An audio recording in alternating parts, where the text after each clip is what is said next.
तो आइए दोस्तों, उस दिन हमने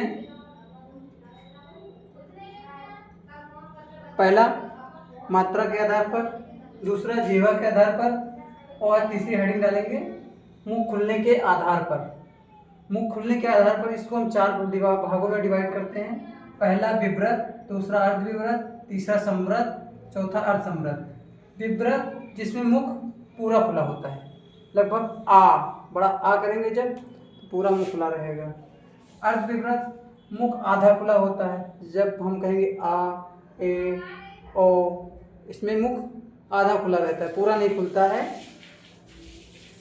विवृत की अपेक्षा अर्धविवृत आधा मुख खुला रहता है। आगे तीसरा संवृत। संवृत जैसे मुख लगभग बंद होता है, जैसे छोटी ई, बड़ी ई, ए के लिए मुंह खोलना पड़ता है, लेकिन छोटी ई, बड़ी ई, छोटा ऊ, बड़ा ऊ, इसके लिए लगभग मुंह बंद रहता है। ठीक इसी प्रकार अर्धसंवृत, इसमें मुंह आधा बंद होता है, इसके लिए हमें थोड़ा सा कुछ ना कुछ खोलना ही पड़ेगा। ए, ओ, लगभग मुंह बंद होने की कगार पर, लेकिन पूरा मुंह बंद होने से थोड़ा सा मुंह खोल के ही रखते हैं ए, ओ के लिए। समझ गए ना? मुंह खुलने के आधार पर चार प्रकार के होते हैं। पहला विवृत, दूसरा अर्धविवृत, तीसरा संवृत, चौथा अर्धसंवृत। विवृत को हम कैसे याद रखेंगे? जिसमें लगभग पूरा मुंह खुला होता है, बड़ा आ। अर्धविवृत जिसमें लगभग मुंह आधा खुला रहता है, आ, ए, ओ। और संवृत मुंह लगभग बंद होता है, छोटी ई, बड़ी ई, छोटा ऊ, बड़ा ऊ। अर्धसंवृत मुंह आधा बंद हो, इसमें ए, ओ।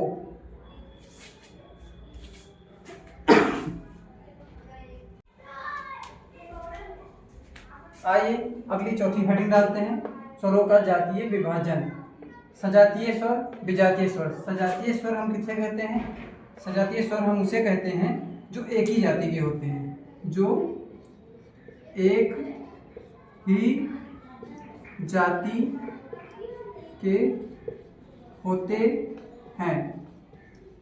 विजातीय स्वर हम किसे कहते हैं? जो स्वर अलग अलग जाति के होते हैं।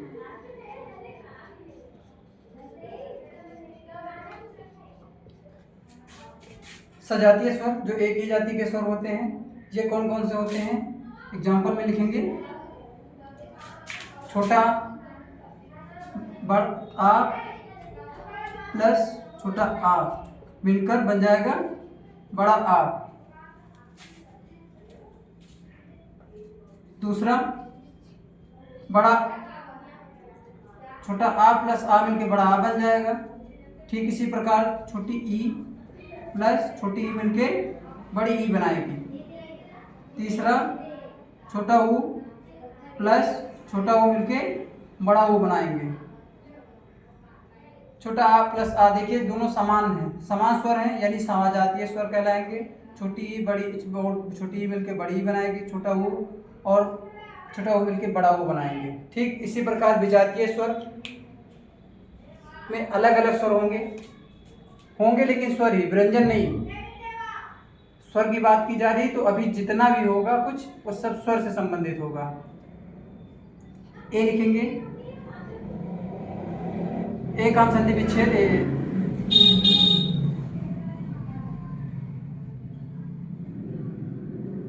छोटा आ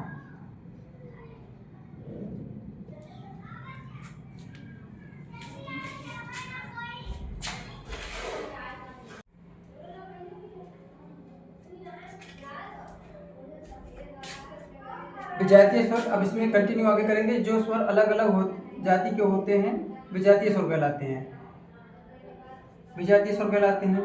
इसी प्रकार लिखेंगे, छोटा आ प्लस ई, ये क्या बन जाएगा? ए। आगे लिखेंगे छोटा आ प्लस, छोटा छोटा लिखेंगे ताकि चारों आ जाएं। छोटा आ प्लस ई बराबर ए हो जाएगा। फिर छोटा आ प्लस ए, ये हो जाएगा आय। छोटा आ प्लस उ, ये हो जाएगा ओ। ठीक इसी प्रकार आगे होगा छोटा आ प्लस ओ, ये मिलकर बनेगा औ। समझ गए ना? स्वरों का जातीय विभाजन। स्वर जातीय विभाजन में दो प्रकार के होते हैं, सजातीय स्वर, विजातीय स्वर। जो एक ही जाति के होते हैं सजातीय स्वर कहलाते हैं। जो विजातीय स्वर, जो स्वर अलग अलग जाति के होते हैं विजातीय स्वर कहलाते हैं। सजातीय स्वर में छोटा आ प्लस आ मिलके दोनों समान रूप से मिलके छोटा आ दोनों मिलके समान और आ बनाएंगे। छोटी ई मिलके बड़ी ई बनाएगा। छोटा ऊ मिलके बड़ा ऊ।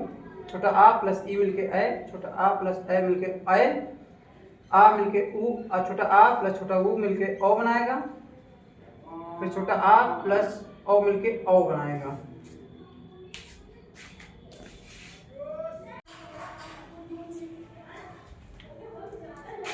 आइए देखते हैं अगली स्लाइड पे।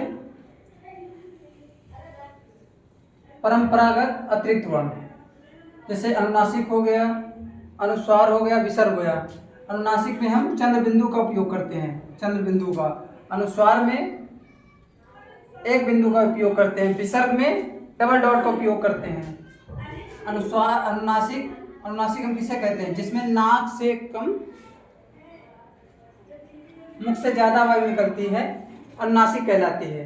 अनुस्वार किसे कहते हैं? जिसमें नाक से अधिक मुख से वायु कम निकलती है, उसे अनुस्वार कहते हैं। विसर्ग संयुक्त शब्दों के स्वर के बाद प्रयोग होता है।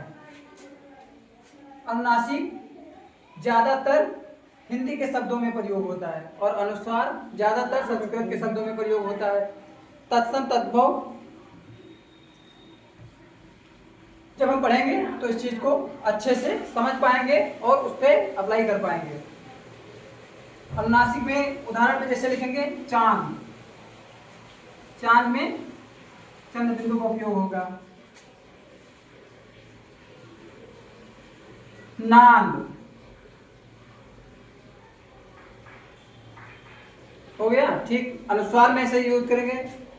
दंड, कंटक, मंड।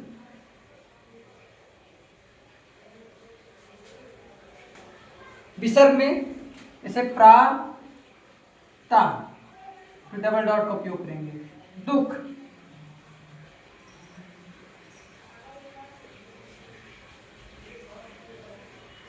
अभिप्राय, इसमें पीछे चंद्र बिंदु लगाएंगे। हमारे समझ में, मेरे हिसाब से आप लोगों की समझ में आ चुका होगा। अनुस्वार किसे कहते हैं, अनुनासिक किसे कहते हैं, विसर्ग किसे कहते हैं। अनुनासिक जिसमें नाक से कम मुख से ज्यादा वायु निकलती है, अनुनासिक कहलाती है। अनुस्वार जिसमें नाक से अधिक मुख से वायु कम निकलती है, अनुस्वार कहलाती है। विसर्ग संयुक्त शब्दों के स्वरों के बाद यूज होता है। अनुस्वार सप्तम शब्दों में ज़्यादा प्रयोग होता है और अनुनासिक हिंदी के शब्दों में ज़्यादा प्रयोग होता है। जब हम तत्सम तद्भव पढ़ेंगे तो अच्छे से इस चीज़ को समझ पाएंगे और इसको अप्लाई कर पाएंगे और इसकी सहायता से तत्सम तद्भव में डिफरेंस कर पाएंगे।